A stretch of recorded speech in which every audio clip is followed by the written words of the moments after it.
बिस्मिल्लाहिर्रहमानिर्रहीम। अस्सलाम वालेकुम डियर स्टूडेंट्स, मैं हूं हैदर फैज़ान। आप देख रहे हैं हमारा YouTube channel smart studies academy. Dear students, जैसा कि आप जानते हैं हमारी discussion national book foundation class first year mathematics पर जारी है और हम यूनिट नंबर 4 को डिस्कस कर रहे हैं। इससे पहले 3 लेक्चर्स में हमने एक्सरसाइज 4.1 से 4.3 तक कंप्लीट सॉल्व किया। आज का लेक्चर हमारा एक्सरसाइज 4.4 पे होगा। एक्सरसाइज 4.4 के क्वेश्चंस को स्टार्ट करने से पहले कुछ थ्योरी है जिसे डिस्कस करना ज़रूरी है और आज का हमारा टॉपिक है ज्योमेट्रिक सीक्वेंस। इससे पहले स्टूडेंट्स 4.2 के अंदर हमने अरिथमेटिक सीक्वेंस पढ़ा था। तो जो स्टूडेंट्स ये लेक्चर फर्स्ट टाइम देख रहे हैं उनसे रिक्वेस्ट है कि आप सबसे पहले एक्सरसाइज 4.1 को देखें जिसमें आपको सीक्वेंस का कंसेप्ट दिया गया है। उसके बाद 4.2 जिसमें अरिथमेटिक सीक्वेंस का कॉन्सेप्ट है, देन 4.3 अरिथमेटिक सीरीज और फिर ज्योमेट्रिक सीक्वेंस की बारी आती है। एनी हाउ, ज़रा सा रिकॉल करते हैं कि सीक्वेंस क्या होता है। सीक्वेंस स्टूडेंट्स हमारे पास एक ऐसा फंक्शन होता है जिसकी domain set of natural number होती है और range set of real number होती है। सेकेंडली, अरिथमेटिक सीक्वेंस एक ऐसा सीक्वेंस होता है जिसमें हर दो नंबर्स के दरमियान एक कॉमन टर्म या कॉमन डिफरेंस होता है, यानी कि हर आगे आने वाला नंबर पिछले नंबर में कोई नंबर ऐड करने से बनता है। ठीक है, उसको हम कॉमन डिफरेंस कहते हैं। लेकिन अगर कोई अगला नंबर पिछले नंबर को मल्टीप्लाई करने से बने, ठीक है, सो ऐसे सीक्वेंस को हम ज्योमेट्रिक सीक्वेंस कहते हैं। ठीक है, कि A2 जो है वो A1 के साथ कोई नंबर मल्टीप्लाई करने से बन रहा है, फिर A2 को हम एक फिक्स नंबर से मल्टीप्लाई करते हैं तो A3 बन जाता है। A3 को फिक्स नंबर से मल्टीप्लाई करेंगे किसी नंबर के साथ तो वो A4 बन जाएगा और वो फिक्स नंबर आपके पास कॉमन रेशो कहलाता है। ठीक है, यानी कि अब हर दो टर्म्स की जनरेशन जो है वो आपके पास मल्टीप्लाई से हो रही है। ऐसे सीक्वेंस को हम ज्योमेट्रिक सीक्वेंस कहते हैं। चलते हैं इसकी डेफिनेशन की तरफ। A sequence in which every term is founded by the product of previous term and a fixed number is called the common ratio. For example, A2 A1 is equals to 2 and R is equals to 2. So students, वही बात यहाँ की जा रही है कि एक ऐसा सीक्वेंस जिसमें हर अगली टर्म पिछली टर्म के साथ किसी फिक्स नंबर को मल्टीप्लाई करने से हासिल हो, ऐसी सीक्वेंस को हम ज्योमेट्रिक सीक्वेंस कहते हैं और वो नंबर हमारे पास कॉमन रेशो कहलाता है और उसे हम R से डिनोट करते हैं। मिसाल के तौर पे हमारे पास कोई फिक्स नंबर, एक वैल्यू है पहली 2 और एक फिक्स नंबर R है वो भी 2 है, तो A2 कैसे बनेगा? A2 बनेगा इस A1 को R से मल्टीप्लाई करने से, मींस कि A2 हमारे पास होगा A1 इंटू R। सो A2 की वैल्यू हमारे पास आ जाएगी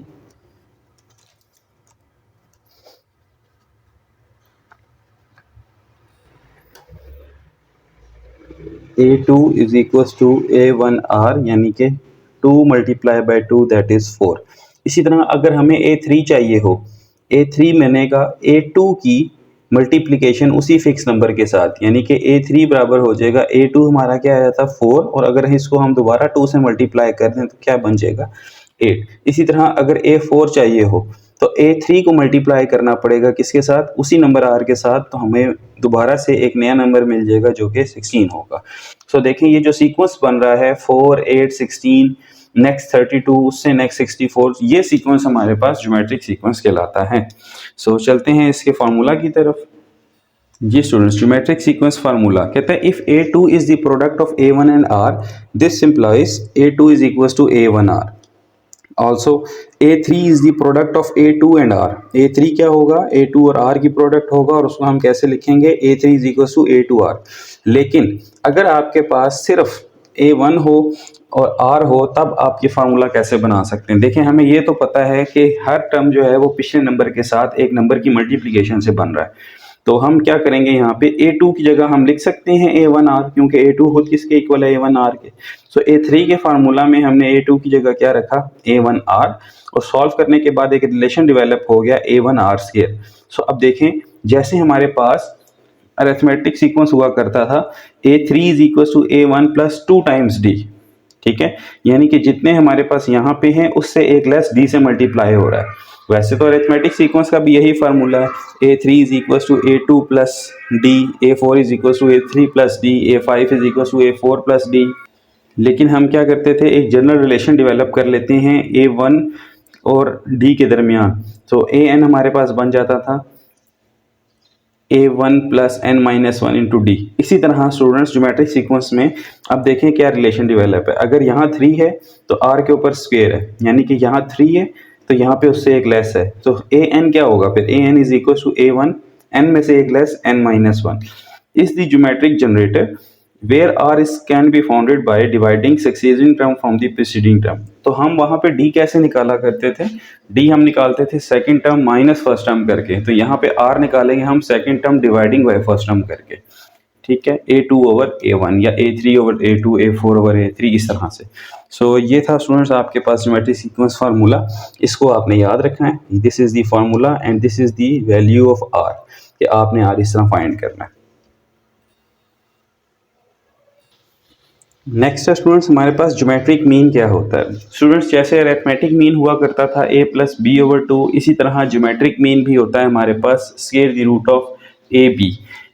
ये ज्योमेट्रिक मीन होता है दो नंबर्स के दरमियान। If A G and B in geometric progression then G is called the geometric mean, और जी का फॉर्मूला क्या होगा, square the root of A B plus minus के साथ। जब भी हम रूट लेते हैं तो हमारे पास प्लस माइनस आता है, जैसा कि अगर हम 81 लें तो आंसर आएगा प्लस माइनस 9। अब प्लस माइनस 9 का मतलब ये है कि प्लस का स्क्वायर भी लें तब भी 81, माइनस 9 का भी लें तब भी 81। तो दो नंबर जो हैं वो किसी नंबर के रूट को प्रेजेंट कर रहे होते हैं। सो अब यहाँ पे कंडीशन क्या है, कहता है if A B are positive, अगर ए और बी दोनों आपके क्या हों, पॉजिटिव हों, दोनों के साथ प्लस हो, तो आपने ज्योमेट्रिक मीन भी प्लस का रूट लिखना है। अगर दोनों के दोनों क्या हो, नेगेटिव हो, तब आपने नेगेटिव का रूट लिखना है। और आपका ज्योमेट्रिक मीन जो है वो इमेजिनरी होगा अगर दोनों के साथ ऑपोजिट साइन हो। इसकी एग्जांपल करते हैं जी स्टूडेंट्स। ये देखें हमने यहाँ पे दो नंबर्स लिए हैं ए और बी, और दोनों के साथ पॉजिटिव साइन है, तो ज्योमेट्रिक मीन भी आपने क्या लिखना है, plus square the root of 6। अब यहाँ पर देखें दोनों, एक के साथ पॉजिटिव है दूसरे के साथ नेगेटिव है, जब मल्टीप्लाई करेंगे तो आएगा 4 iota which leads us to imaginary part.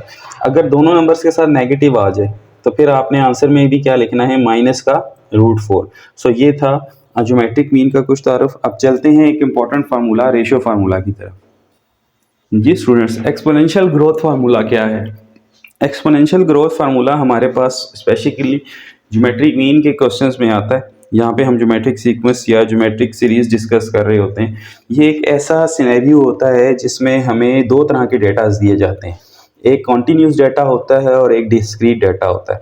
Continuous data ये होता है हमारे पास कि कोई भी वैल्यू अपना डेसिमल के हिसाब से इंक्रीज कर रही है, यानी उसमें पॉइंट्स आ रहे हैं, उसमें इंटरवल्स आ रहे हैं, ठीक है। सो वहाँ पे हम एक्सपोनेंशियल ग्रोथ का फार्मूला दूसरा लेते हैं, उसमें ई यूज़ होता है।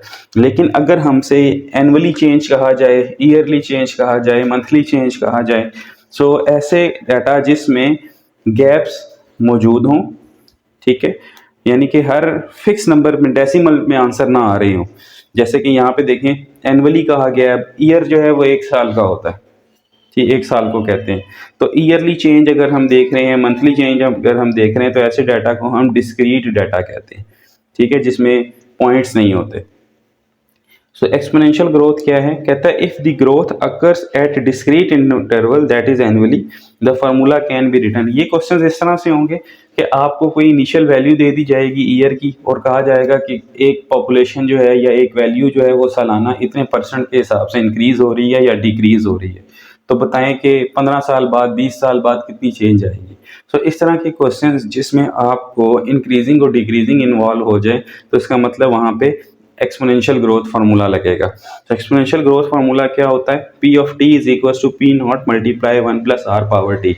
यहाँ पर पी ऑफ टी जो है वो प्रिडिक्शन ईयर्स है, P not initial value of जो भी है, इनिशियल वैल्यू आपको दी जाती है, आर नंबर ऑफ इंक्रीज है and T number of years है। Here 1 plus R represents the growth factor per time period.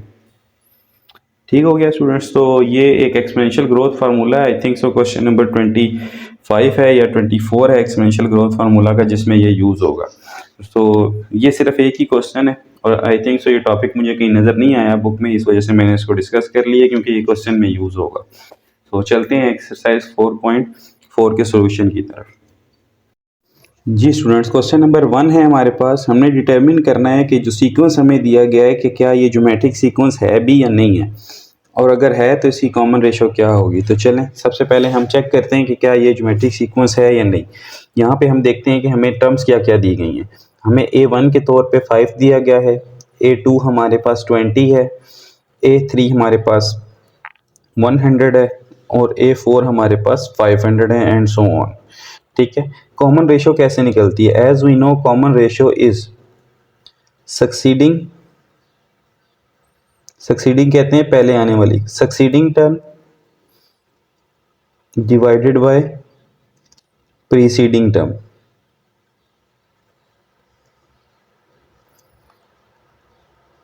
तो स्टूडेंट्स फॉर्मूला क्या बन जाएगा? A2 divided by A1।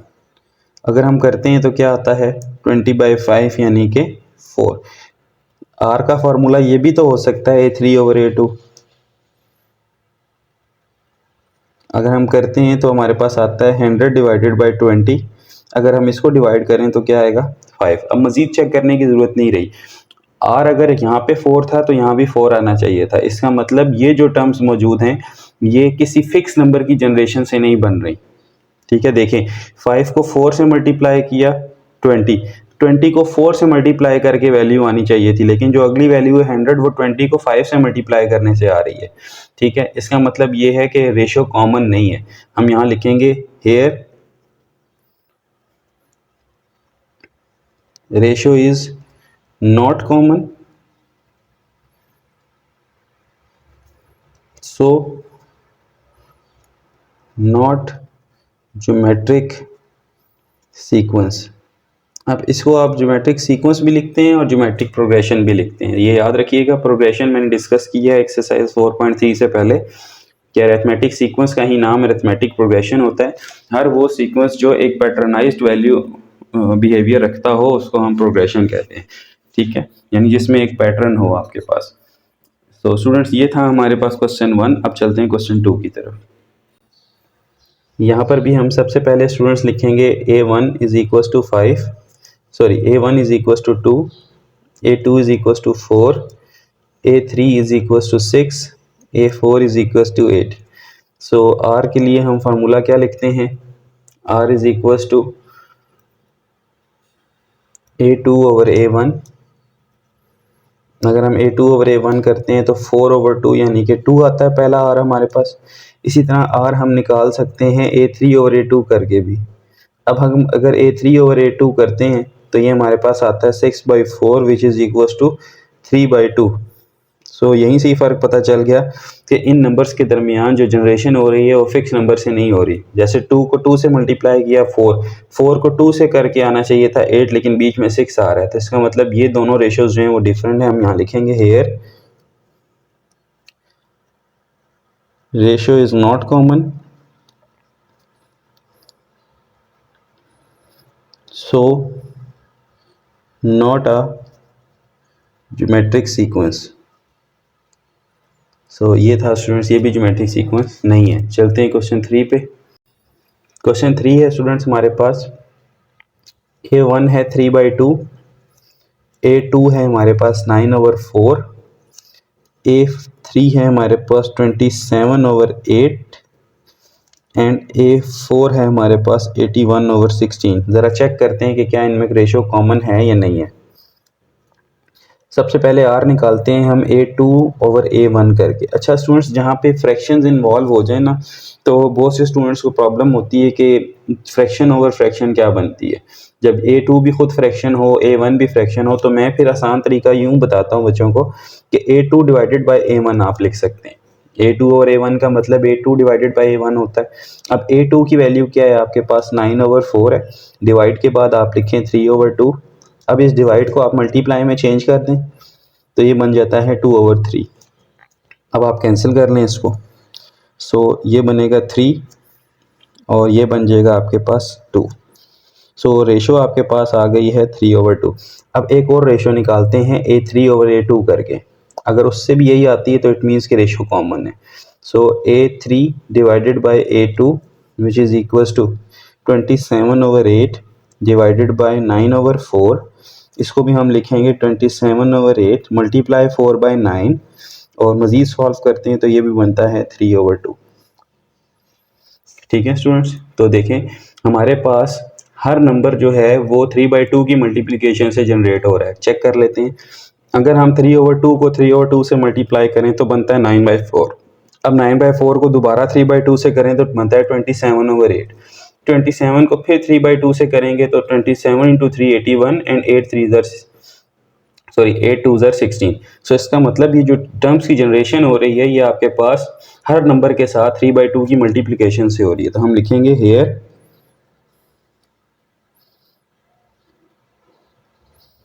R is common, so geometric sequence. So ये क्या है, geometric sequence है और यहाँ पे R की वैल्यू क्या है 3/2 है। सो उम्मीद है आपको समझ आई होगी। बुक में यहाँ पे लिखा हुआ है नॉट अ ज्योमेट्रिक सीक्वेंस, वो गलत है, उसको ठीक कर लीजिएगा, ये ज्योमेट्रिक सीक्वेंस बनता है। चलते हैं क्वेश्चन 4 पे। जी स्टूडेंट्स, यहाँ पे भी हम देखते हैं R is equal to A2/A1 यानी कि 14/7 करते हैं तो क्या आता है हमारे पास 2। अब R is equal to A3/A2 भी होता है क्योंकि रेशियो तो कॉमन होनी चाहिए। 21/14 करते हैं तो ये स्टूडेंट्स आपके पास आता है 3/2। 7 के टेबल से अगर कैंसिल करें तो 2 और 3/2 तो इक्वल नहीं है। इसका मतलब ये जो है आपके पास ये क्या है, ये एक अरिथमेटिक सीक्वेंस है लेकिन ज्योमेट्रिक सीक्वेंस नहीं है। हम यहाँ लिखेंगे here R is not common, so not a geometric sequence. इस तरह से स्टूडेंट्स आपका ये सोल्यूशन होगा। तो चलते हैं क्वेश्चन 5 पे। क्वेश्चन नंबर 5 है स्टूडेंट्स, हमें कहा जा रहा है कि find the first 4 terms of the geometric sequence. अच्छा, ये मैं दो तरह से करवाऊंगा, जिस तरह से आपको इजी लगता है आप उस तरह कर लीजिएगा, ठीक है। सो हमारे पास A1 और R गिवन है, हमने फर्स्ट 4 टर्म्स फाइंड करनी है। हमें सबसे पहले जनरल फार्मूला पता होना चाहिए कि AN is equal to A1 R n-1 होता है। अब अगर हमें A2 फाइंड करना है तो n की जगह 2 रखेंगे, फार्मूला बनेगा A1 R। A1 की वैल्यू है हमारे पास 3 और R की वैल्यू है -2, यानी कि A2 बन जाएगा -6। इसी तरह A3 अगर करना हो इसी फार्मूला के अंदर 3 रखें, A1 R स्क्वायर बनेगा, 3 इंटू -2 का स्क्वायर करें कितना बनेगा 3 इंटू 4 यानी कि 12। इसी तरह A4 करना हो तो इसी फार्मूला में 4 रखें, A1 R क्यूब बन जाएगा, यानी यहाँ 4 है तो यहाँ R की पावर 3 है, 3 into -2 raise to the power 3, 3 into -8 and this will be -24। So आपके पास जो टर्म्स आ जाएंगी, सो टर्म्स आर, पहली तो 3 थी, दूसरी -6 है, थर्ड 12 है, फोर्थ पे -24 है एंड सो ऑन। तो ये आपके पास एक अल्टरनेटिंग ज्योमेट्रिक सीक्वेंस बन गया है कि हर टर्म के दरमियान जो रेशो है वो -2 है। अगर आप -6/3 करते हैं तब भी -2, 12/-6 करेंगे तब भी -2, -24/12 करें तब भी -2, यानी कि हर नेक्स्ट टर्म जो है वो -2 से मल्टीप्लाई होने से जनरेट हो रही है। तो ये तो हमने निकाली है स्टूडेंट्स इस फार्मूला से, लेकिन अभी हमने ये भी पढ़ा था, नाउ ये अल्टरनेटिव मेथड है। A2 किसके इक्वल होता है स्टूडेंट्स, A1 R के, ये तो हमें पता है। तो 3 इंटू -2 करते हैं तो ये आ जाएगा -6। अब ये A2 की वैल्यू है, हमें ये पता है कि A3 इक्वल होता है A2 इंटू R के। A2 आपने यहाँ निकाला हुआ है -6 और फिर R से मल्टीप्लाई कर दें तो इस तरह 12 आ जाएगा। इसी तरह A4 जो है वो मल्टीप्लाई आएगा A3 इंटू R, सो ये आ जाएगा 12, यहाँ से 12 लें और ये -2 आपके पास आ जाएगा -24। अब अगर आप A5 निकालना चाहें तो A4 को R से कर दें तो ये आ जाएगा -24 इंटू -2 दैट इज +48। सो इस तरह भी स्टूडेंट्स आप ज्योमेट्रिक सीक्वेंस निकाल सकते हैं। यहाँ मैंने निकाला है इस फार्मूले में वैल्यूज पुट करके और सिर्फ A1 और R का यूज़ किया है। यहाँ मैंने हर टर्म का यूज़ करके नेक्स्ट वैल्यू निकाली है। तो आपको जो इजी लगता है मेथड आप वो कर सकते हैं। अगर आप फार्मूला करना चाहें तो फार्मूला में n को पुट करवाते जाएं, आपके पास सीक्वेंस बनता रहेगा। अगर आप टर्म्स का यूज़ करना चाहते हैं, यानी अगर आप A3 निकालना चाह रहे हैं तो आप A2 का यूज़ करेंगे, A4 निकालना चाह रहे हैं तो A3 का यूज़ कर लेंगे, A5 निकालना चाह रहे हैं तो A4 का यूज़ कर लेंगे। तो अगर आप ये यूज़ करना चाहते हैं ये भी ठीक है, अगर इस तरह करना चाहते हैं इस तरह कर लें। सो ये दोनों आपके पास मेथड्स हैं, मैं यहाँ पे लाइन लगा देता हूँ ताकि आपको ईजी रहे। तो मोस्टली स्टूडेंट्स हम जहाँ पे हमारे पास A2 हो तो A3 हम फिर A2 की मल्टीप्लिकेशन से निकाल लेते हैं, जहाँ A3 हो हम सॉरी A4 A3 हो तो हम A4 उस A3 की मल्टीप्लिकेशन से निकाल लेते हैं। तो दोनों मेथड्स हमारे लिए इक्वल मायने रखते हैं। तो आपको जो इजी लगता है आप उससे करिएगा। चलते हैं क्वेश्चन 6 पे।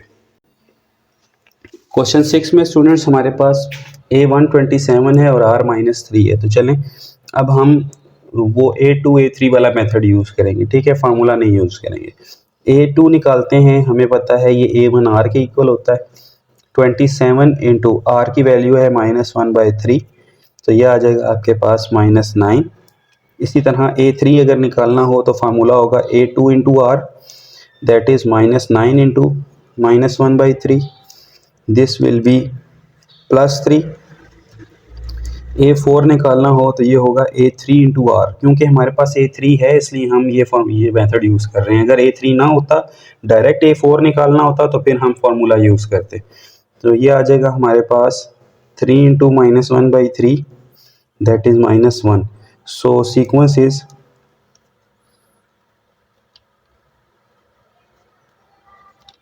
पहली वैल्यू है 27, -9, 3, -1 एंड सो ऑन। सो ये था स्टूडेंट्स हमारे पास ज्योमेट्रिक सीक्वेंस, हमने इस तरह से जनरेट किया। आप फार्मूला भी यूज़ कर सकते हैं। चलते हैं क्वेश्चन 7 पे। क्वेश्चन 7 है स्टूडेंट्स हमारे पास A1 है 12 और R हमें गिवन है 1/2, तो हम A2 निकालते हैं, that is A1 into R, 12 into 1/2, सो ये हमारे पास बन जाएगा 6। इसी तरह A3 निकालना हो तो लिखेंगे A2 into R, that is 6 into 1/2, ये आ जाएगा आपके पास 3। इसी तरह A4 करना हो तो ये होगा A3 into R, that is 3 into 1/2, that is 3/2। सो ये आपके पास 4 टर्म्स आ गई हैं, हम लिखेंगे सो सीक्वेंस इज, पहली टर्म है 12, नेक्स्ट है 6, उससे नेक्स्ट है फिर 3 और नेक्स्ट है 3/2 and so on. So every term has the ratio 1/2। अगर आप 6/12 करते हैं 1/2, 3/6 करते हैं 1/2, दिस बाई दिस करते हैं तब भी 1/2।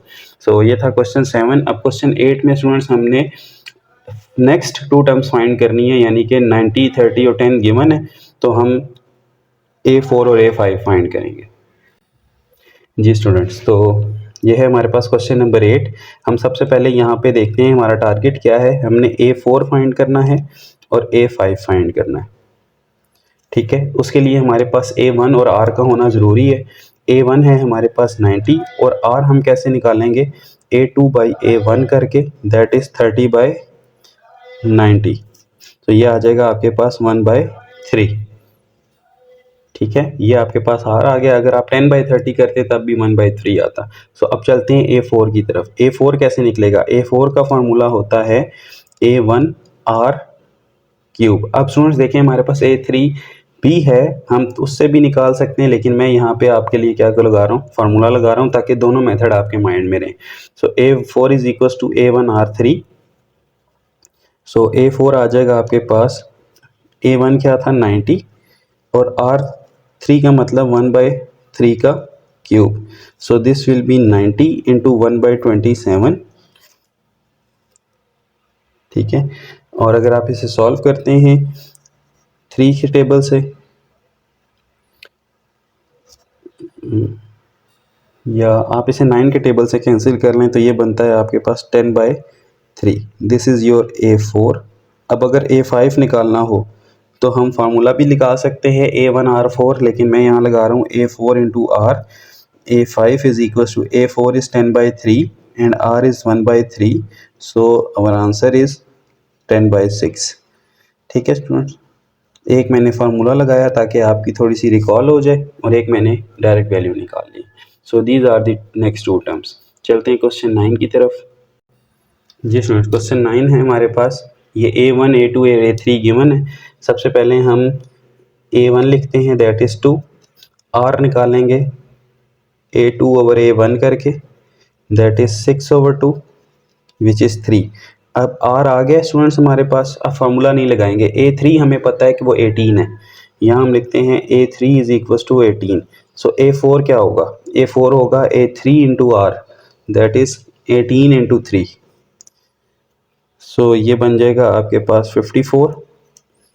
इसी तरह A5 क्या होगा, दैट इज़ A4R, यानी कि 54 इंटू 3, दैट इज़ 162।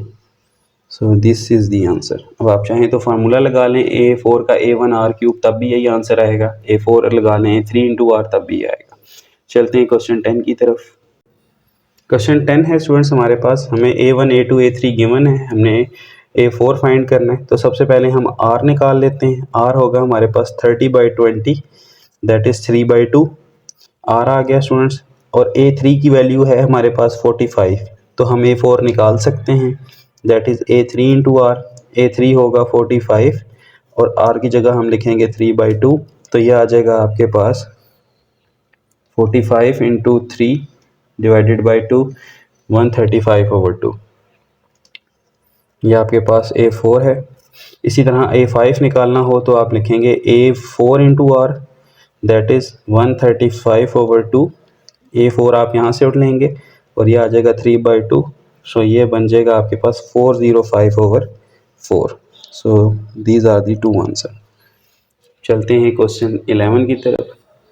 यहाँ पे भी स्टूडेंट सबसे पहले हम R निकालेंगे। R है हमारे पास 243 ओवर 729।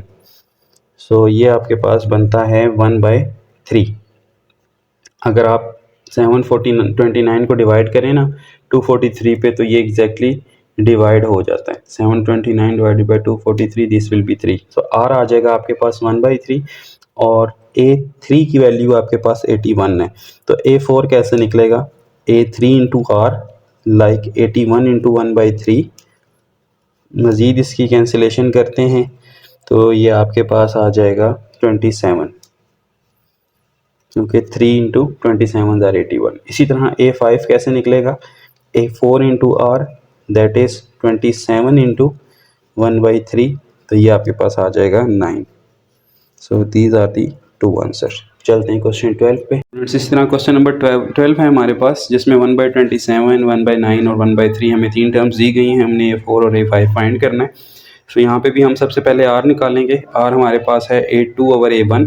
हम A2 ओवर A1 को लिखेंगे A2 डिवाइडेड बाई A1, क्योंकि एवरेज स्टूडेंट भी ये लेक्चर देख रहे हैं तो उन्हें फ्रैक्शन और फ्रैक्शन का कॉन्सेप्ट समझ आ जाए ताकि। सो हमने इस फ्रैक्शन को डिवीजन में लिखा। A2 है हमारे पास 1/9 और A1 है 1/27। अब इसको चेंज करते हैं तो this will B 27 over 1। Cancellation करेंगे तो R हमारे पास आ जाएगा 3, और इसी तरह A3 है हमारे पास 1/3। अब हमें A4 निकालना है। A3 इंटू आर करेंगे, यानी कि 1/3 इंटू 3 दैट इज़ 1। इसी तरह A5 के लिए A4R, A4 है हमारे पास 1 और फिर इसको R से मल्टीप्लाई करेंगे तो हमारे पास आ जाएगा A5 दैट इज़ 3। सो ये था स्टूडेंट्स क्वेश्चन नंबर 12। चलते हैं क्वेश्चन 13 की तरफ। क्वेश्चन नंबर 13 है स्टूडेंट्स हमारे पास, A1 दिया हुआ है 1/4, A2 है 1/2 और A3 यहाँ पे करेक्शन कर लीजिएगा, बुक में -1 लिखा हुआ है, यहाँ पे +1 आता है। ठीक है, सो सबसे पहले हम R निकालते हैं। R होगा हमारे पास A2 divided by A1, that is A2 divided by A1। सो ये आ जाएगा 1/4 divided by 1/2, sorry 1/2 divided by 1/4, और फिर आ जाएगा आपके पास 1/2 मल्टीप्लाई 4/1, और मज़ीद कैंसिलेशन करेंगे तो R आपके पास आ जाएगा 2। ठीक है, this is your common ratio. और A3 हमें क्या गिवन है, A3 स्टूडेंट्स हमारे पास +1 होगा। ठीक है, अगर हम -1 लेते हैं तो फिर रेशो हमारी सेम नहीं बनती। ठीक है ना स्टूडेंट्स, सो वहाँ से -2 रेशो बनती है तो रेशो सेम होनी चाहिए, क्योंकि ये ज्योमेट्रिक सीक्वेंस गिवन है हमें वहाँ पे। सो हम A3 निकालते हैं, A4 is equal to A3R। A3 की वैल्यू है 1 और R की वैल्यू है 2, दैट विल बी 2। इसी तरह A4 है हमारे, A5 होगा हमारे पास A4R, दैट इज़ A4 है हमारे पास 2 और R है हमारे पास 2, तो ये बन जाएगा 4। तो हमारे पास ये दो आंसर्स हैं A4 और A5 के। अब हम चलते हैं क्वेश्चन 14 की तरफ। क्वेश्चन 14 है, स्टूडेंट कहता है find the nth term of the geometric sequence if a1 is equal to 4, n is equal to 3 and r is equal to 5। अच्छा, यहाँ पे ना n खुद ही बता दिया उसने कि 3 है, तो n टर्म का मतलब a3 फाइंड करना है आपने। तो ये याद रखें स्टूडेंट्स से। अब हम यहाँ पे वो पिछला मेथड इस्तेमाल नहीं कर सकते क्योंकि a3 के लिए a2 होना चाहिए, a2 हमारे पास नहीं है, तो अब हम फार्मूला ही यूज़ करेंगे। हम लिखेंगे कि as an is equal to a1 और n-1, ये जनरल फार्मूला होता है। n की जगह 3 रखेंगे, a3 is equal to a1 r square बनेगा। a1 था आपके पास 4 और r स्केयर यानी कि 5 का स्केयर, ये बन जाएगा आपके पास 4 into 25 that is 100। So this is your answer. चलते हैं क्वेश्चन 15 पे। क्वेश्चन 15 है, हमारे पास a1 2 है, n 5 है और r 2 है। फार्मूला है हमारे पास an is equal to a1 r n-1, n को 5 पुट करवाएं, a5 is equal to a1 r 4 बनेगा, power 4। So 2 into 2 raise to the power 4 that is 2 into 16 which is equal to 32 is your answer. चलते हैं question 16 पे। Question 16 है students आपके पास a4 आपने find करना है। फार्मूला लिखें an is equal to a1 r n-1, a4 is equal to a1 r cube, a1 है आपके पास 7, 2 power 3, 7 into 2 raise to the power 3 is 8। So ये आपके पास आ जाएगा 56। This is your answer. चलते हैं क्वेश्चन 17 पे। जी स्टूडेंट्स, यहाँ पे हमें फाइंड करना है a5, an is equal to a1 r n-1, n को 5 रखते हैं, this will be a1 r 4, 243, r 4 का मतलब -1/3 रेज टू दी पावर 4, 243 -1 की पावर 4 स्टूडेंट्स +1 होगी और 3 की पावर 4 आपके पास 81 होती है। अगर मज़ीद कैंसिलेशन करें तो 81 को आप देखें तो ये 3 पे कैंसिल होगा, 81 3 ज़ा 243, सो यहाँ पे आ जाएगा आपके पास 3। So this is your question 17। चलते हैं क्वेश्चन 18 पे। जी स्टूडेंट्स, क्वेश्चन 18 है हमारे पास, हमें n की वैल्यू 6 दी गई है और हमने a6 फाइंड करना है। तो सबसे पहले हम फार्मूला लिखते हैं an is equal to a1 r n-1, a6 हो जाएगा हमारे पास a1 r5, a1 था 32 और r5 की जगह आ जाएगा -1/2 raise to the power 5। So students ये बनेगा 32 और -1 की पावर 5 -1 होती है और 2 की पावर 5 आपके पास 32 आ जाएगी। सो कैंसिलेशन के बाद ये आपके पास बन जाएगा -1। This is your answer. चलते हैं क्वेश्चन 19 के ऊपर। जी स्टूडेंट्स, n की वैल्यू 8 दी गई है, इन अदर वर्ड्स आपने a8 फाइंड करना है। So an is equal to a1 r n-1, a8 is equal to 16, this is equal to, यहाँ अगर मैं पुट करूँ ना a8, तो a8 बनेगा मेरे पास a1 r पावर 7, सो 16 और r की जगह 1/2 रेज टू द पावर 7। अब स्टूडेंट्स 1/2 पावर 7 क्या होती है आपके पास? अगर आप इसको यहाँ पे अलग अलग करें तो ये बनेगा 16 इंटू 1/128, सो ये आ जाएगा आपके पास 1/8। This is your answer. अब हम चलते हैं क्वेश्चन नंबर 20 की तरफ, जो कि इम्पोर्टेंट है। क्वेश्चन नंबर 20 है हमारे पास, find the missing geometric means. मैंने आपको अरिथमेटिक मीन्स पढ़ाते हुए भी बताया था कि अरिथमेटिक मीन्स क्या होते हैं। दरअसल दो वैल्यूज़ के दरमियान ही वैल्यूज़ मौजूद होती हैं, वो अरिथमेटिक सीक्वेंस का हिस्सा होती हैं। इसी तरह ज्योमेट्रिक मीन्स भी यहाँ पर आने वाली 3 वैल्यूज़ हैं। इनफैक्ट अगर आप यहाँ पर लिखते हैं, हम लिखते हैं यहाँ पे लेट, या चलें late G1 G2 G3 are 3 geometric means between 3 and 48। अब अगर ये 3 ज्योमेट्रिक मीन्स हैं 3 और 48 के दरमियान, तो टोटल नंबर ऑफ वैल्यूज़ कितनी बन जाएंगी? देखें 1 2 3 4 5। इसका मतलब ये है, ये आपका A1 है और ये आपका A5 है। आपने दरअसल G1 फाइंड करना है, G2 और G3। G1 दरअसल इस सीक्वेंस में दूसरे नंबर की वैल्यू है, तो आपने अदर वर्ड्स में A2, A3 और A4 फाइंड करना है, वही आपका G1, G2 और G3 होगा। जैसे हमने वहाँ कहा था ना capital A1 is actually small A2, वो दूसरे नंबर की वैल्यू है। इसी तरह जो G1 है यहाँ पे वो दरअसल सीक्वेंस में दूसरे नंबर की वैल्यू है। अगर आप A2 फाइंड करते हैं तो दरअसल आप G1 फाइंड कर रहे होंगे। तो चलें स्टार्ट करते हैं। सबसे पहले अगर हमें G1 चाहिए तो हमें A2 फाइंड करना है। A2 के लिए हमें A1 और R की ज़रूरत है। A1 तो है, R नहीं है, हम यहाँ से यूज़ करते हैं। Given A5 is equals to 48। A5 हमें गिवन है दैट इज़ 48। तो हमें ये भी पता है कि A5 का फार्मूला क्या होता है, that is A1 R power 4 is equals to 48। हमने A5 की जगह उसका फार्मूला रखा। सो R4 आ जाएगा आपके पास 48 over A1। This is 48 over A1 की जगह 3 रखेंगे आप, इसको कैंसिल करें तो R4 आपके पास आ जाएगा 16। अब 16 को आप क्या लिख सकते हैं, 2 की पावर 4। अब अगर पावर सेम हो तो बेसिस को सेम माना जाता है। सो R का आंसर यहाँ पे आपके पास क्या आ रहा है, 2 आ रहा है। अब R आ गया है तो अब आप A2, A3, A4 easily find कर सकते हैं। तो हम यहाँ लिखेंगे नाउ G1 दरअसल क्या है, यहाँ पे आएगी और ये वैल्यू किसकी बनती है, A2 की। A2 का फार्मूला होता है A1R। A1 है आपके पास 3 और R आपने निकाला है 2, that is 6। So your first geometric mean is 6। ठीक हो गया स्टूडेंट्स। इसी तरह G2 फाइंड करना है। G2 दरअसल तीसरे नंबर की वैल्यू है, A3 होगी, दैट इज A2R, यानी कि 6 इंटू 2 दैट इज 12। A2 हमने यहाँ से लिया ये वाला और R हमने मल्टीप्लाई किया तो this is 12। This is your second geometric mean but third value. इसी तरह G3 क्या होगा students, that is A4, actually 4 number की वैल्यू है और 4 नंबर हम निकालते हैं A3R करके, that is 12 into 2 which is 24। सो ये आ जाएगा आपके पास 24। सो इस तरह से ये क्वेश्चन सॉल्व होंगे। चलते हैं क्वेश्चन 21 पे। जी स्टूडेंट्स, क्वेश्चन 21 में देखें कितनी मिसिंग वैल्यूज़ हैं।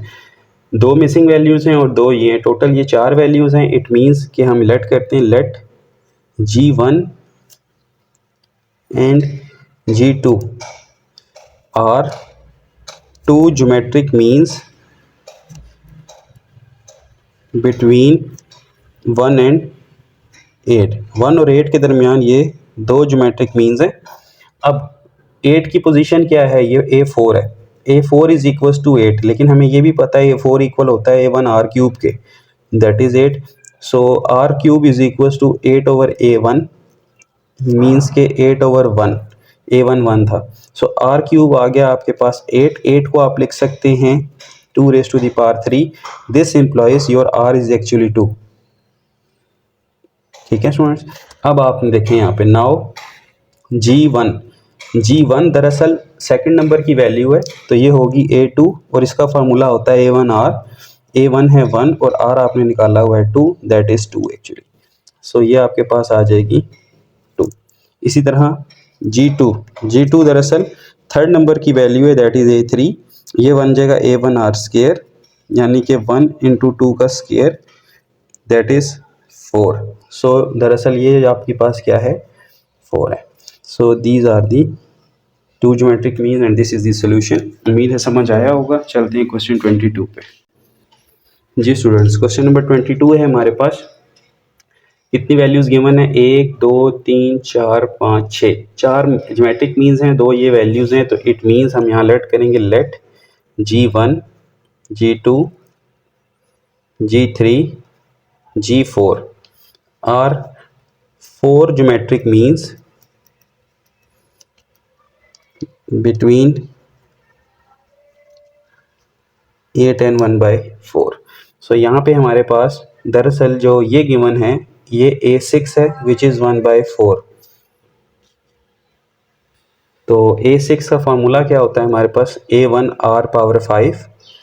सो हम यहाँ पे R5 करेंगे और 1/4 डिवाइड हो जाएगा ये A1 वहाँ पे जाके, ठीक है, उसको मैंने यूँ लिखा है।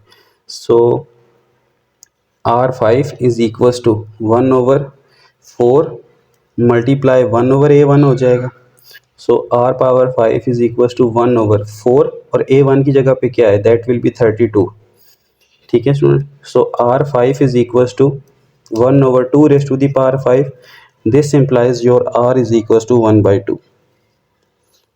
r आ गया 1/2. अब अगर r 1/2 है तो फिर तो कोई प्रॉब्लम नहीं होनी चाहिए. नाउ g1 दरअसल कौन सी वैल्यू है, a2 which is a1r and 8 into 1/2 ये क्या बनती है स्टूडेंट्स, दिस इज़ 4, ये आ जाएगी 4. इसी तरह g2 क्या होगी, a3 a2r 4 into 1/2 actually 2. Similarly G3 is basically then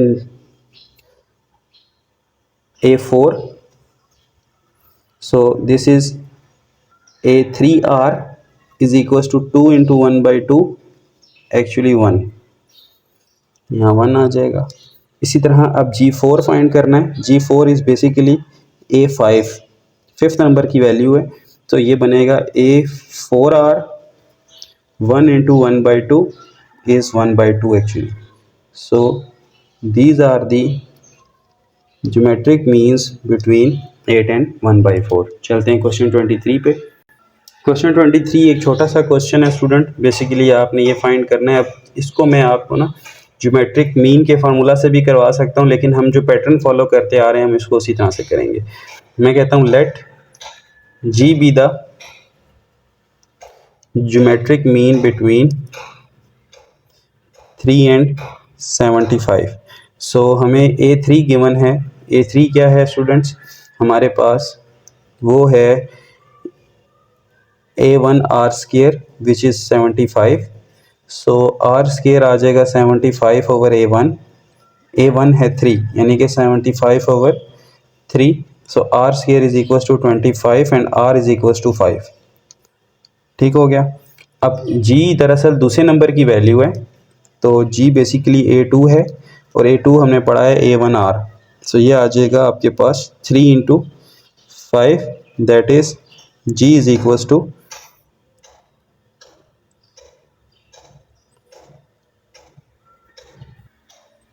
15. So ये स्टूडेंट्स आपके पास आंसर है. अच्छा, अब यही क्वेश्चन इस तरह से भी हो सकता है क्योंकि यहाँ पे a की वैल्यू है स्टूडेंट्स. सो a की वैल्यू के लिए हमने पढ़ा हुआ है ज्योमेट्रिक मीन किसके इक्वल होता है, is equals to square the root of A B.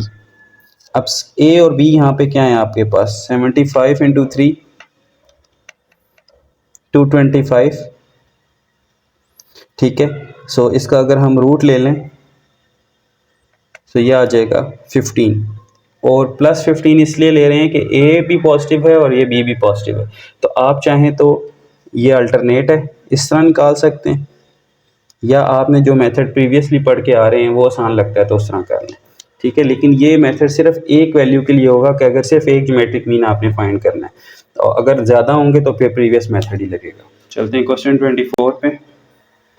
Ji students, इनको काउंट करते हैं. अब हम ये 1 2 3 4 5 वैल्यूज़ हैं, 3 ज्योमेट्रिक मीन्स हमने फाइंड करने हैं. लेट करते हैं let G1 G2 G3 are 3 geometric means between 5 and 80.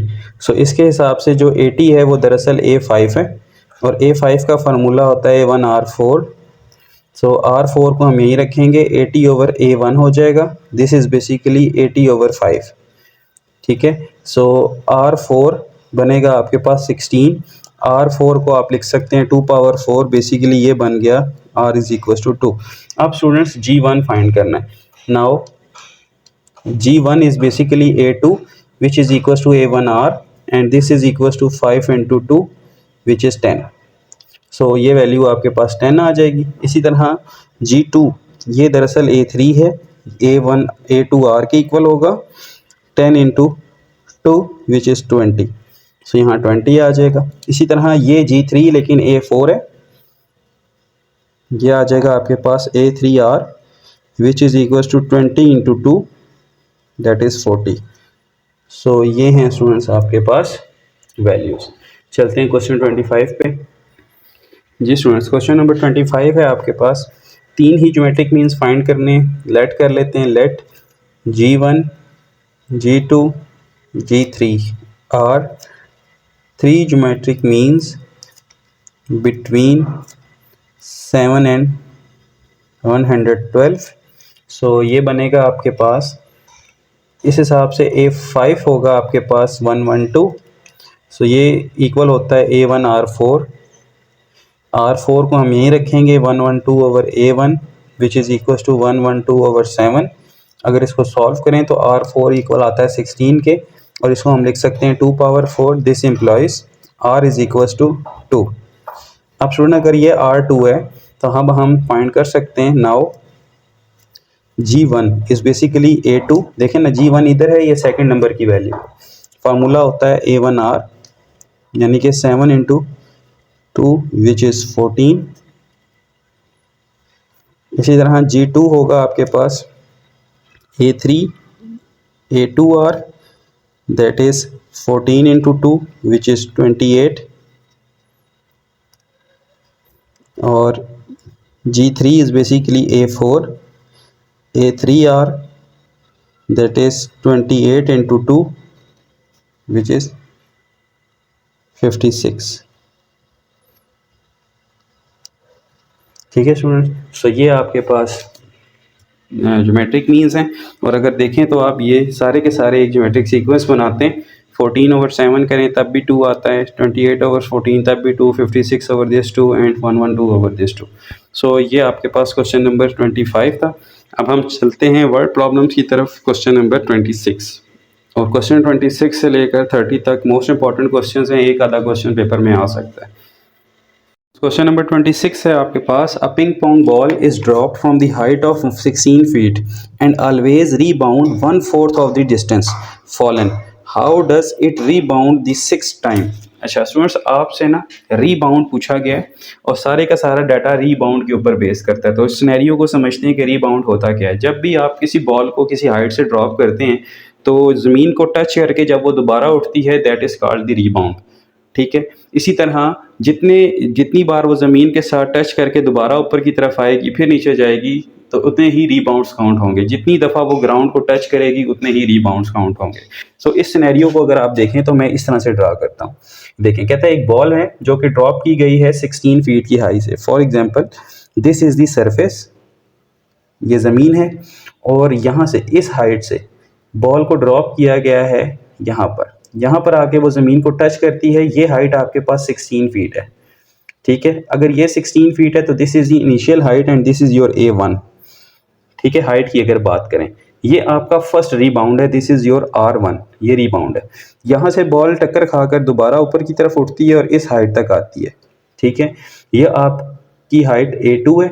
अब यहाँ से वो कह रहा है कि कितना डिस्टेंस कवर कर रही है, हमेशा हर रीबाउंड जो है वो इसको 1/4 डिस्टेंस पे लेके जा रहा है। यानी कि अगर 16 था तो पहला रीबाउंड करने के बाद जो उसका डिस्टेंस बनेगा वो 16 का 1/4 होगा।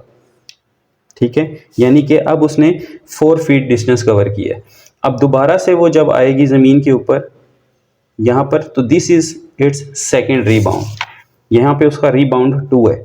अब रीबाउंड 2 के बाद वो जो डिस्टेंस कवर करेगी वो इस 4 का भी 1/4 होगा। ठीक है, यानी कि वो यहाँ तक आएगी। सो 1/4 और 4 निकालते हैं तो 1 फीट आ जाती है। इसी तरह फिर दोबारा यहाँ से जब कवर करेगी इधर आके बाउंड करेगी, सो ये उसका थर्ड रीबाउंड होगा और अब वो 1 का भी 1/4 कवर करेगी। इस तरह चलते चलते स्टूडेंट्स ये उसका फर्स्ट, सेकंड, थर्ड, फोर्थ, ये उसका 5th रीबाउंड है और ये 5th रीबाउंड के बाद ऊपर गई और फिर ये उसका 6th रीबाउंड है। दिस इज़ R1 R2, ये R3 है, ये R1 R2 R3 R4, ये R5 और ये R6 है। ठीक है students, so this is the 6th rebound और हर रीबाउंड पे वो प्रीवियस का 1/4 कवर कर रही है। अब बताना ये है कि 6 के ऊपर उसने कितना डिस्टेंस कवर किया है। जैसा कि देखें 16 पे आया, 16 का 1/4 4 होता है, 4 का 1/4 1 होता है, 1 का 1/4 1/4 होता है, इसी तरह 1/4 का 1/4 1/16 होता है। तो बताएं, यहाँ से ज़ुबानी भी आंसर आप निकाल सकते हैं। देखें 16 का 1/4 R1 पहले रीबाउंड पे उसने 16 का 1/4 कवर किया तो ये आ जाएगा आपके पास 4 फीट। इसी तरह R2 पे उसने 4 का 1/4 कवर करेगा, दैट इज़ 1 फीट। R3 पे 1 का 1/4 कवर करेगा, दैट इज़ 1/4 फीट। R4 पे 1/4 का भी 1/4 कवर होगा, यानी कि 1/16 फीट। R5 पे 1/16 का भी 1/4, सो ये आ जाएगा आपके पास 1/64। और R6 के ऊपर जो 6 रीबाउंड होगा उस पे वो इस डिस्टेंस का भी 1/4 कवर करेगा, यानी कि 1/64 इंटू 1/4 दैट इज़ 1/125 256। सो ये आंसर आपका आना चाहिए। उम्मीद है अब आप सिनेरियो समझ गए होंगे। तो चलते हैं अब इसको ज्योमेट्रिक सीक्वेंस में चेंज करते हैं। हम यहाँ लिखते हैं as the geometric sequence of rebounds, ठीक है, geometric sequence of rebounds is R1 R2 R3 up to so on R6 तक। अब स्टूडेंट्स ये हमें नंबर ऑफ रीबाउंड्स पता है, ठीक है, लेकिन हमें ये पता है कि ये रीबाउंड जो आते हैं वो किस तरह से आते हैं। R1 रीबाउंड आपकी सीरीज स्टार्ट हो रही है A1 से, आपका जो 6 रीबाउंड है वो A7 के अंदर आएगा, ठीक है। ये बात तो अंडरस्टूड है कि पहली वैल्यू A1 है, दूसरी वैल्यू में आपको पहला रीबाउंड मिलता है, यानी A2 is equal to A1R। इसी तरह 7 वैल्यू पे जाके आपको क्या मिलेगा, 6 रीबाउंड। तो हम यहाँ करेंगे for 6th rebound we have to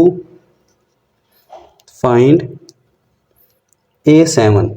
A7 में हमें क्या मिलेगा, 6 रीबाउंड मिलेगा, ठीक है। ये R1 था, ये R2 है, ये R3 है, R4 है, R5 है, R6 है, लेकिन नंबर ऑफ वैल्यूज़ यहाँ से शुरू हो रही हैं A1 A2 A3 A4 A5 A6 A7, ठीक है स्टूडेंट्स। तो ये आ जाएगा आपके पास A1 था आपके पास 16 फीट, और रीबाउंड कितना हो रहा है हमेशा 1/4 का। सो इसको सॉल्व करते हैं, तो ये बनेगा 16 डिवाइडेड बाय 4 पावर 6 अगर करें तो ये बनता है 4096। सो A7 पे आपको 6 रीबाउंड मिलेगा, तो ये बन रहा है आपके पास 1/256। This is your answer. तो आपको जो इजी लगता है आप इस तरह फाइंड कर सकते हैं, आपको इजी लगता है आप इस तरह फाइंड कर सकते हैं, लेकिन प्लीज़ माइंड में ये रखिएगा कि पहला रीबाउंड आपको दूसरी वैल्यू पे मिल रहा है, ठीक है। A1 तो इनिशियल हाइट है, जब यहाँ टकराएगी तो दिस इज़ A2, लेकिन A2 आपका फर्स्ट रीबाउंड है। तो आपने रीबाउंड की सीरीज बनानी है, तो 6 रीबाउंड आपको 7th नंबर पे मिलेगा। तो अगर आप चाहें तो A7 फाइंड करके निकाल सकते हैं, या आप चाहें तो इस तरह के सिनेरियो को सॉल्व करके आप R6 निकाल सकते हैं, दोनों तरह से पॉसिबल है। चलते हैं क्वेश्चन 27 पे। क्वेश्चन 27 हमारे पास एक्सपोनेंशियल ग्रोथ का क्वेश्चन है। कहते हैं a city has the current population of 1 lakh and the population is increasing by 3% each year, what will be the population be in 15 year. So यहाँ पे हम लगाएंगे exponential growth formula. Exponential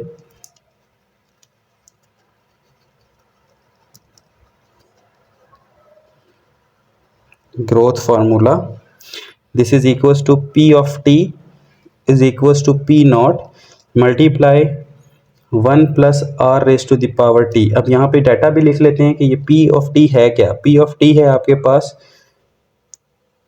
future population जो उसने मांगी है,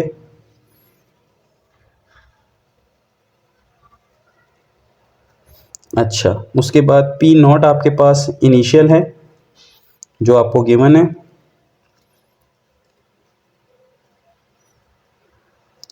और R आपके पास है growth rate,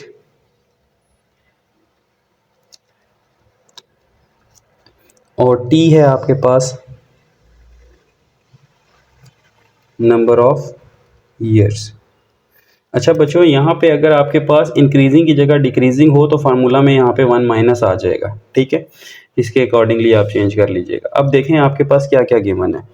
P of t, यहाँ पे हम वैल्यूज़ पहले लिख लेते हैं। चलें फार्मूला लिखता हूँ दोबारा से। P P not into 1 plus R raise to the power T. P कितने ईयर्स के लिए फाइंड करना है हमने, 15 ईयर्स के लिए। तो यहाँ पे क्या आ जाएगा 15 यानी P of 15 is equals to P not हमें इनिशियली 100,000 या 1,00,000 गिवन है, मल्टीप्लाई 1 प्लस आर कितना है 3% है। परसेंट को अगर आप चेंज करें पॉइंट्स में तो कैसे करते हैं स्टूडेंट्स, 3 डिवाइडेड बाय 100, तो दिस विल बी 0.03 इस तरह से। सो ये आ जाएगा 0.03 और टी आपके पास 15 है, वही यहाँ पे पुट हो जाएगा। इसको सॉल्व करते हैं तो हमारे पास पी ऑफ टी या फ्यूचर प्रेडिक्शन आ जाएगी 15 ईयर्स की। 15 is equals to 1 lakh into 1.03 power 15। अब इसको देखें, मैं इस तरह से सॉल्व करता हूँ।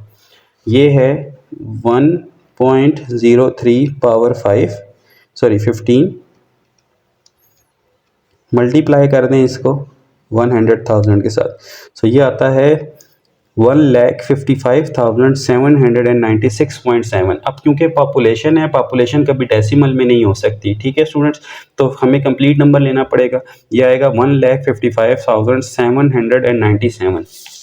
सो 1,55,797। अगर एक शहर की आबादी 1,00,000 हो और हर साल 3% के हिसाब से बढ़ रही हो तो 15 साल बाद उस शहर की आबादी आपके पास 1,55,797 अफराद पे मुश्तमिल होगी। तो ये था आपका क्वेश्चन 27। अब हम चलते हैं क्वेश्चन 28 पे। क्वेश्चन नंबर 28 मेरा फेवरेट क्वेश्चन है। इसी तरह का क्वेश्चन आपको exercise 6.7 Punjab text book first year mathematics में मिल जाएगा। सो यहाँ पे आपने करना क्या है, फाइंड कहता है एक सुपर बॉल है जो कि ड्रॉप की गई है टॉप ऑफ द टावर से, जिस टावर की ऊंचाई है 556 फीट और हमेशा रीबाउंड करती है 3/4 ऑफ द डिस्टेंस फॉलन, यानी जितना डिस्टेंस वो कवर करके आई है एक दफ़ा रीबाउंड करने के बाद उस डिस्टेंस का 3/4 कवर करेगी। ठीक है, कहता है how far up and down will the ball have travel when it hits the ground for the 6th time. ठीक है, अब 6 टाइम अगर वो हिट करेगी, सिर्फ हिट कर रही है और 6 टाइम का बाउंड नहीं कर रही, सो बताएं टोटल डिस्टेंस उसने कितना कवर किया है। स्टूडेंट्स देखें रियल लाइफ सिनेरियो के अंदर थोड़ा सा इस क्वेश्चन को समझते हैं। ये आपके पास कोई टावर है विच इज 556 फीट। ठीक है, यहाँ से एक बॉल ड्रॉप की गई है इनिशियली उसकी हाइट है 556 फीट, यानी कि A1 है 556 फीट। यहाँ से जब ड्रॉप की गई है उसको यहाँ पर, ठीक है, ये डिस्टेंस उसने जो कवर किया है फर्स्ट ड्रॉप के अंदर वो है 5। हम यहाँ लिखते हैं कि फर्स्ट ड्रॉप के अंदर उसने जो डिस्टेंस कवर किया है वो है 556 फीट। अब यहाँ से जब वो बाउंड करके दोबारा ऊपर जाएगी स्टूडेंट्स, तो वो डिस्टेंस कितना होगा, वो होगा 556 का 3/4। सो जो उसका बाउंड हुआ है फर्स्ट बाउंड के बाद जब वो ऊपर आई है ना, तो वो 3/4 ऑफ 556 फीट कवर करके आई है, जो कि कितना बनता है हमारे पास 3/4 मल्टीप्लाई बाय 556, दैट इज 417। सो यहाँ तक पहुँचने के लिए उसने 417 फीट कवर किए हैं। अब देखें ये तो वन साइडेड डिस्टेंस था, अब बॉल ने यहाँ पे पहुँचने के बाद दोबारा भी तो ट्रैवल करना है और इस बाउंड तक जाना है। सो यहाँ से लेकर यहाँ तक आने का उतना ही डिस्टेंस होगा जितना यहाँ से यहाँ तक जाने का है। तो ये वन साइडेड डिस्टेंस और ये वन साइडेड डिस्टेंस, ये दो डिस्टेंसेस उसने कवर किए। यहाँ से 556 फीट आई, 3/4 ऊपर गई, फिर उतने ही नीचे भी आएगी, तो ये दोनों आपके 4/417 हो गए। अब फ़र्क ये है कि ये आपका फर्स्ट बाउंड है, लेकिन अब ये आपकी सेकंड ड्रॉप बन गई है। ठीक है स्टूडेंट्स, ये आपका फर्स्ट ड्रॉप था, ये फर्स्ट बाउंड था। यहाँ तक पहुँचने के बाद अब जब दोबारा गिर रही है तो ये उसकी सेकंड हाइट है, यानी कि सेकंड ड्रॉप का नाम देंगे इसको।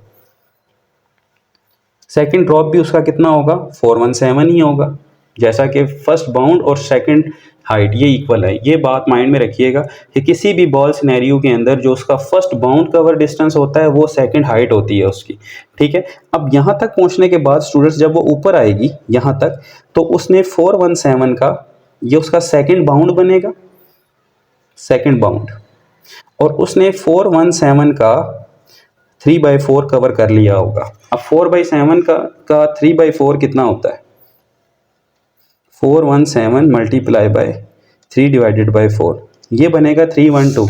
यहाँ तक जो आई है वो सेकंड बाउंड में वो 312.75 कवर करके आई है। अब खाली ये बाउंड नहीं है, यही उसकी थर्ड हाइट भी है। अब थर्ड टाइम जब वो नीचे जाएगी तो इतना ही डिस्टेंस कवर करके नीचे जाएगी। ठीक है स्टूडेंट्स, यहाँ पहुँच गई। अब यहाँ से उसका थर्ड बाउंड होगा। ठीक है, अब थर्ड बाउंड उतना ही होगा, ये इसका सेकंड ड्रॉप था, ये सेकंड बाउंड है, और थर्ड ड्रॉप जो है उसका वो उतना ही होगा जितना उसका सेकंड बाउंड था। देखें ना, ठीक है। सो ये आ जाएगा आपके पास 312.75। अब जब यहाँ तक आएगी ना, यहाँ से थोड़ा सा, तो ये 312 का भी कितना कवर करके आएगी, 3/4। 3/4 यहाँ कवर करेगी, उतना ही नीचे जाने में कवर करेगी। ये उसका कितना बाउंड हो जाएगा, 1 2 3 4। अब ये उसका 4 बाउंड लगेगा। अब 4 बाउंड में वो इस वैल्यू का 3/4 चलेगी। इस तरह चलते चलते जब वो 6 बाउंड पे आएगी तो बताएं कि उसने इन टोटल वेव्स में कितना डिस्टेंस कवर किया है। तो टोटल डिस्टेंस का मतलब this plus this plus this plus this, ये सारे डिस्टेंसेस को हम सम करेंगे। ठीक है स्टूडेंट्स, जिसमें दोनों साइडेड का डिस्टेंस शामिल होगा। तो उम्मीद है ये आपको समझ आएगी। इसका मैं जेपीजी भी अटैच करूंगा। आप चलते हैं क्वेश्चन सिनेरियो की तरफ। क्वेश्चन ये था हमारे पास कि a super ball drop from the top of the tower. देखें, जब उसका फर्स्ट ड्रॉप था तो वो कितना था, 556 फीट था। ये उसका फर्स्ट ड्रॉप है। जब वो पहला रिबाउंड करके गई, जब एक दफ़ा ज़मीन को टच करके ऊपर गई है, तो उसने 556 का 3/4 कवर किया है। ये उसका सेकंड बाउंड के बाद ये फर्स्ट बाउंड उसका लगा है, वो 417 का था। अब 417 उसका फर्स्ट बाउंड है, लेकिन अब वो सेकंड टाइम के लिए हाइट भी बन गई है। तो सेकंड ड्रॉप भी उसका कितना होगा, 417। उसी हाइट से वो दोबारा नीचे जाएगी। ठीक है, अब जब सेकंड टाइम ज़मीन को हिट करेगी तो वो 417 का 3/4 कवर करेगी। तो हम 417 का 3/4 निकाल लेते हैं, 312.75। ये उसका सेकंड रिबाउंड है जो वो ज़मीन को टच करके दोबारा ऊपर आएगी। अब जब ज़मीन को टच करके सेकंड टाइम ऊपर आ गई है तो उसी से नीचे भी जाएगी, तो वो उसका थर्ड ड्रॉप गिना जाएगा। वो उसका क्या होगा, 312.75 ही होगा। अब स्टूडेंट्स, जब थर्ड ड्रॉप करके नीचे गई, ज़मीन को दोबारा से उसने हिट किया, तो उसका थर्ड रिबाउंड होगा इस डिस्टेंस का 3/4। सो हम इसका निकाल लेते हैं, मल्टीप्लाई बाय 3/4। ये बनता है 234.5625। 234.5625 ये थर्ड बाउंड करके ऊपर आई है। अब जब ऊपर आई है तो नीचे भी जाएगी, नीचे जाएगी तो ये उसका फोर्थ ड्रॉप गिना जाएगा, और वो हाइट भी इसी के इक्वल होगी, 234.5625। अब फोर्थ ड्रॉप जब हो रहा है उसका, तो ज़मीन पर जाके जब हिट करेगी तो इस डिस्टेंस का 3/4 कवर करेगी, और वो 4 टाइम उसका रिबाउंड होगा। तो हम इसका भी 4 निकाल लेते हैं। ये बनता है स्टूडेंट 175.92। ये उसका फोर्थ रिबाउंड है, 175.921875। अब ये फोर्थ रिबाउंड करके ऊपर जा रही है स्टूडेंट्स, तो उसी हाइट से उसने नीचे भी आना है, तो वो उसका फिफ्थ ड्रॉप गिना जाएगा। सो ये आ जाएगा आपके पास 175.921875। अब फिफ्थ ड्रॉप से जब वो नीचे आई है, ज़मीन को उसने हिट करना है, ठीक है, तो उसका फिफ्थ रिबाउंड इसके क्या होगा, इस हाइट का 3/4। ये बनेगा 131.94, 131.94 14063। ये स्टूडेंट्स उसका फिफ्थ रिबाउंड है। अब फिफ्थ रिबाउंड करके जब वो ऊपर जाएगी तो कितना कवर करेगी, इस डिस्टेंस का 3/4।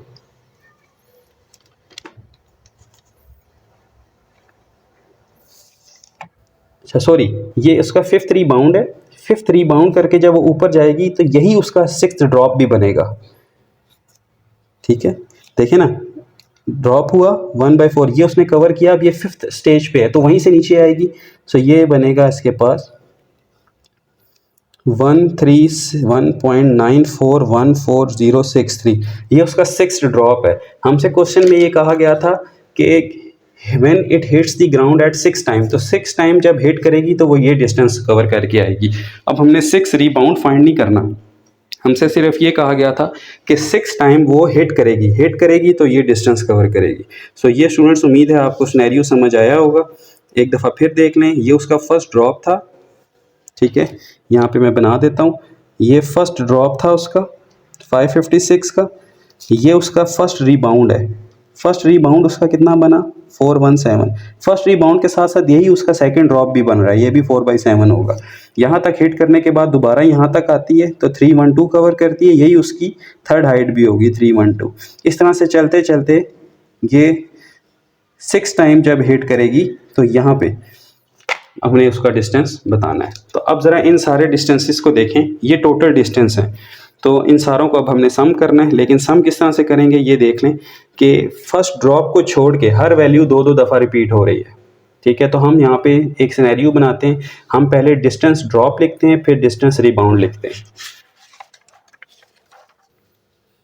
जी स्टूडेंट्स, अब हमने टोटल डिस्टेंस जो लिखना है वो किस तरह से लिखेंगे, fallen distance plus rebounds. So हम यहाँ लिखेंगे total is equals to, fallen क्या क्या थे, कितनी कितनी दफ़ा फॉल हो रहा था। फॉल के डिस्टेंसेस हमारे पास ये हैं, ड्रॉप वाले को हम फॉलन कहेंगे 56, 417, 312, 234, 175 और 131, इन सारों को लिखते हैं स्टूडेंट्स। तो ये बनेगा हमारे पास फॉलन का जो डिस्टेंस है वो है 556 plus 417 plus 312.75 plus 234.5625 plus 175.921875 plus 6th drop इसमें शामिल होगा, यानी कि वो भी फॉलन था 131.9414,063। ये स्टूडेंट्स आपके पास क्या हैं, फॉलन डिस्टेंसेस हैं। अब हम इसमें रीबाउंड डिस्टेंस काउंट करेंगे। रीबाउंडेड के डिस्टेंसेस कौन से हैं ये देखें, ये फर्स्ट रीबाउंड है 1 2 3 4 5, 5 हमारे पास बाउंड्स हैं और 6 दफ़ा वो ड्रॉप हुई है। तो ये आ जाएगा आपके पास 417 प्लस 312.75 प्लस 234.5625 प्लस जो फोर्थ रीबाउंड था आपके पास वो था 175.921875 प्लस 131.9414,063, ये आ गया स्टूडेंट्स। सो अब देखें आप, आपके पास जो डिस्टेंस किस तरह से काउंट हो रहा है, टोटल आपके पास बनेगा 556 को छोड़ के यहाँ से लेकर यहाँ तक उतनी ही वैल्यूज़ हैं, तो 556 को हम यही रहने देंगे, प्लस 2 टाइम्स ये सारी वैल्यूज़ हो जाएंगी 417 प्लस 312.75 प्लस 234.5625 प्लस 175.921875 प्लस 131.9414,063। सो हम लिखेंगे 556 प्लस 2 इंटू ये वाली वैल्यूज़, इन वैल्यूज़ का सम स्टूडेंट्स हमारे पास क्या आता है।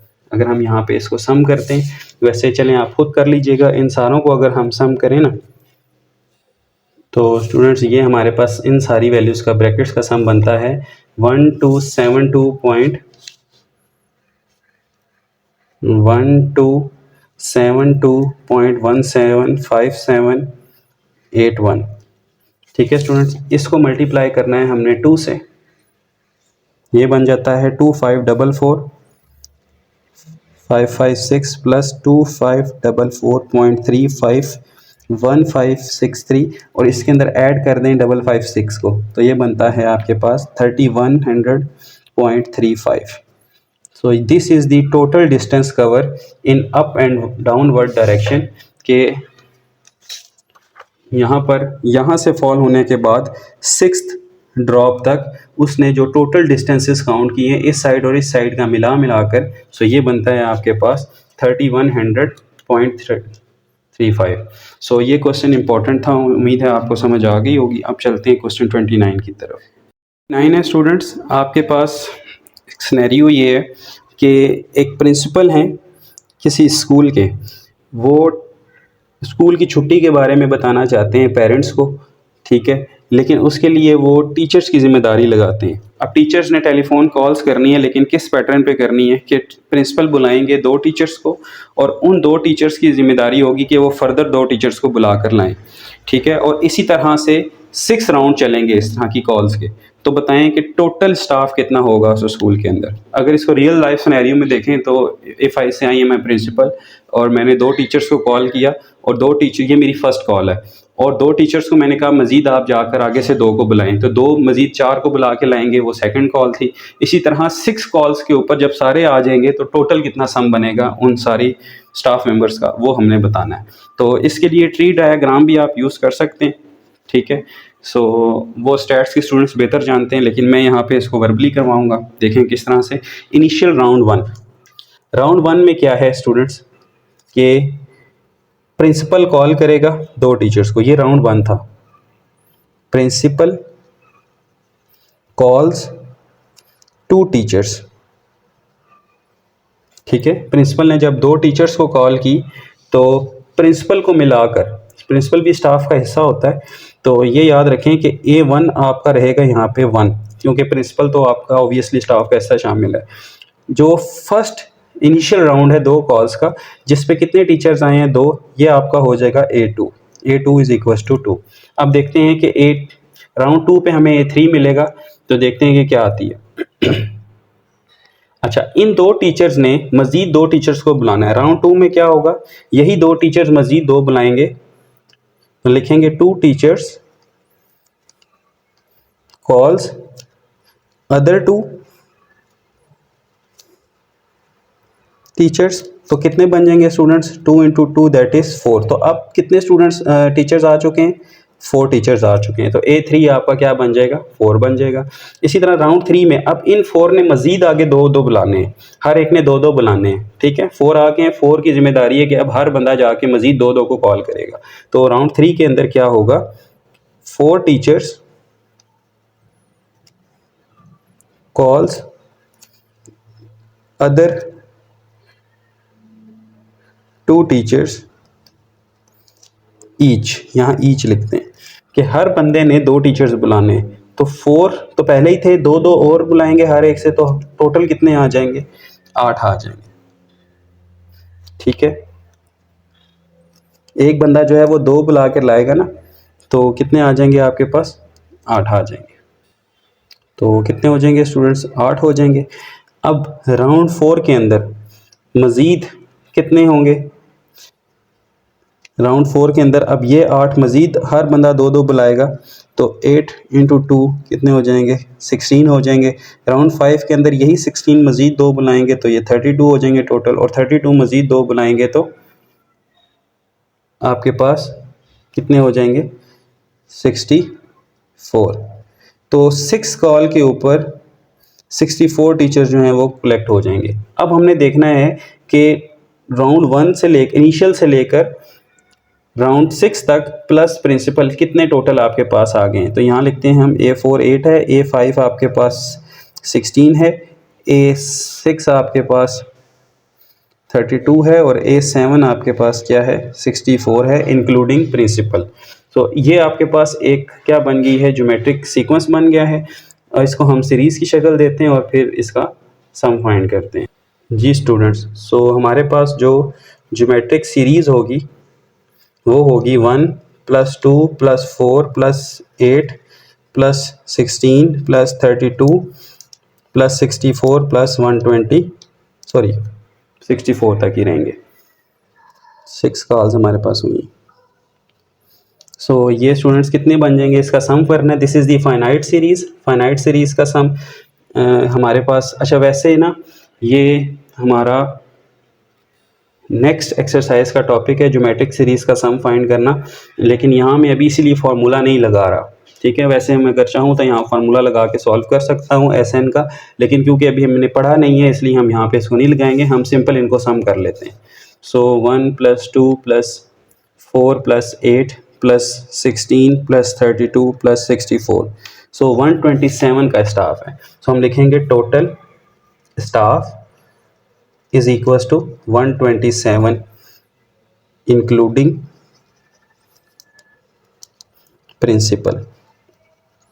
सो स्टूडेंट्स उस हाई स्कूल के अंदर कितने होंगे, 127 पीपल स्टाफ होगा। अच्छा, इसकी ट्री डायग्राम देख लें आप कि कैसे होगा। ट्री डायग्राम इससे समझना ज़्यादा आसान है। सो देखें, फर्स्ट कॉल किसने की है, प्रिंसिपल ने, उसको भी हम टीचर मान लेते हैं। ये कितने फर्दर बुलाएगा, ये बुलाएंगे 2, टीचर ने बुलाया 2 टीचर्स को, उन टीचर्स की जिम्मेदारी थी कि मज़ीद कितने बुलाएं, 2। तो देखें स्टूडेंट्स, सेकंड कॉल पे हमारे भी कितने हो गए थे, 4। इसी तरह हर टीचर की अब मज़ीद जिम्मेदारी है कि वो कितने बुलाए, 2।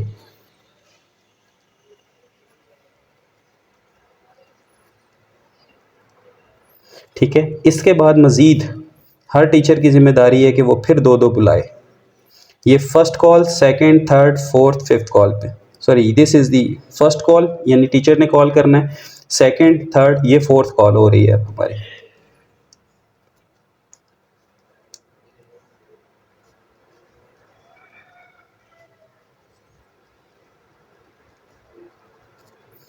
ये मज़ीद यहाँ से 2 निकलेंगे स्टूडेंट्स। सो इस तरह की आप ट्री डायग्राम अगर बना लें तो एट दी एंड आपके पास जो होंगे वो 64 आएंगे आखिरी रो में। सो ये होती है ट्री डायग्राम, और अगर आप इन सारों को काउंट कर लें तो भी आपके पास क्या बनते हैं, 164। लेकिन ट्री डायग्राम जो है वो पेपर में कंस्ट्रक्ट करना थोड़ा सा टफ होता है। इसको कंस्ट्रक्ट करने के डिफरेंट मेथड आप अप्लाई कर सकते हैं। यहाँ से स्टार्ट कर लें यूँ, तब भी ठीक है। ठीक है, इस तरह से मज़ीद फिर 2 बनाएंगे तो ये जगह कंज्यूम करती है, इस वजह से पेपर में इसको मैं रिकमेंड नहीं करता। सो बेहतर है कि आप वो प्रीवियस मेथड फॉलो करें और वर्बली इसको सॉल्व कर लें। तो चलते हैं स्टूडेंट्स क्वेश्चन 30 की तरफ।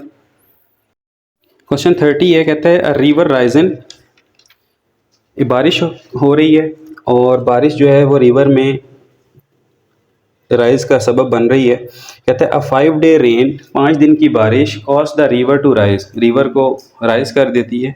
कहते हैं फर्स्ट डे के बाद रिवर जो है वो 1 इंच राइज होता है, और हर डे जो है वो नेक्स्ट डे का 1/3 यानी कि ट्रिपल ऐड होता है। ठीक है, सो बताएं कि 5th डे के ऊपर how much river Ryzen after 5 days. पहले यहाँ तक करते हैं कि 5वें दिन के बाद रिवर कितना राइज होगा। देखें इसका सिनेरियो क्या है। डे 1 जो रिवर राइज होता है वो होता है 1 इंच। इसी तरह डे 2 कितना राइज होगा, ट्रिपल ऑफ डे 1। डे 1 का ट्रिपल यानी कि 3 टाइम्स डे 1, 3 इंचज़ हो जाएगा। डे 2 में कितना, डे 3 में कितना ऐड होगा, ट्रिपल ऑफ डे 2, मीन्स के 3 टाइम्स डे 2 में कितना हुआ था, 3, यानी कि 9 ऐड हो जाएगा, 9 इंचज़। इसी तरह day 3 triple of day 4, sorry triple of day 3 यानी कि 3 टाइम्स 9, 27 हो जाएगा। और डे 5 पे फिर कितना होगा, ये हो जाएगा ट्रिपल ऑफ डे 4 यानी कि 3 टाइम्स 27, 81 इंचज़। सो डे 5 पे वो कितना ऐड होगा, आफ्टर डे 5 5 दिन गुजरने के बाद वो 81 इंच जो है वो रिवर अपना लेवल अप कर चुका होगा। अगर आप इसी की बना लें ज्योमेट्रिक सीरीज़, ये तो एक मेथड था, मेथड 1, ठीक है, वर्ड प्रॉब्लम्स को। अब बनाएं इस मेथड 2। मेथड 2 में आप क्या करें, एक ज्योमेट्रिक सीक्वेंस बनाएं। आपको ये पता है कि कॉमन रेशो उसमें कितनी आ रही है, 3 आ रही है, क्योंकि हर रोज़ वो ट्रिपली ऐड हो रहा है। और A1 इनिशियली आपको पता है 4 है, और आपने 5 डेज़ का फाइंड करना है, तो A5 आपका होगा A1 R4 यानी कि 1 × 3 पावर 4 दैट इज़ 81। तो इस तरह से भी आप निकाल सकते हैं A5। This is method 2। सो ये था how much river Ryzen after 5 days. यहाँ पे क्वेश्चन ख़त्म हो गया, बुक का एक्सरसाइज एंड हो गई। लेकिन अब मैं एडिशनली आपको बता रहा हूँ, अगर क्वेश्चन यूँ हो जाए how much river risen in 5 days, अगर आफ्टर की जगह इन आ जाए तो फिर क्या करेंगे, फिर हम करेंगे